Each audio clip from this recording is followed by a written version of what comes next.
There's no so-called Thucydides Trap because China's DNA is different with all the other Western countries. The US and the Soviet Union, they have their Cold War because basically they are believing in God, Christianity and European culture.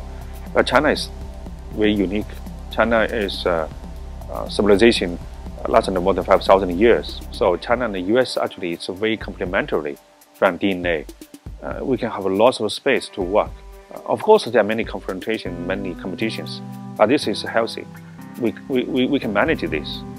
Not necessarily China and the US will be another of the Cold War trap.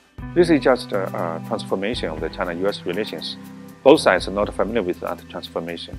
For instance, 2001, when China joined WTO, China's GDP is only 12% of the US. 17 years later, China's GDP 9 times of the 2001.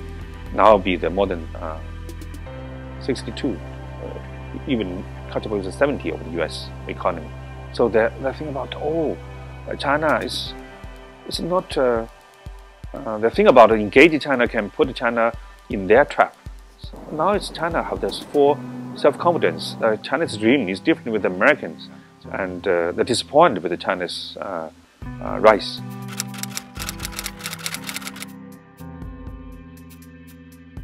Well, that's the historic comparison or experience, but I don't think we can repeat that tragedy or trap because China-US relations is different with previous.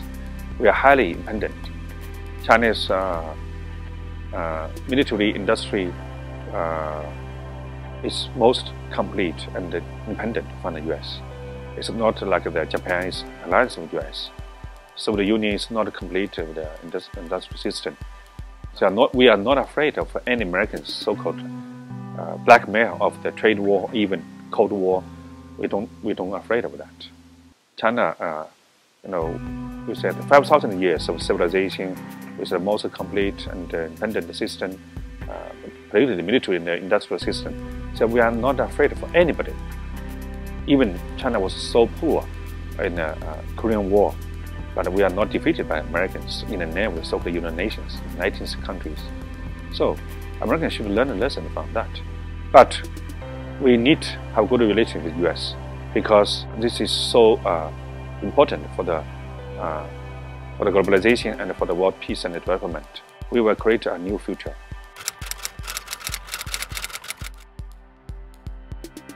Now, trade war is not about trade, it's about globalization.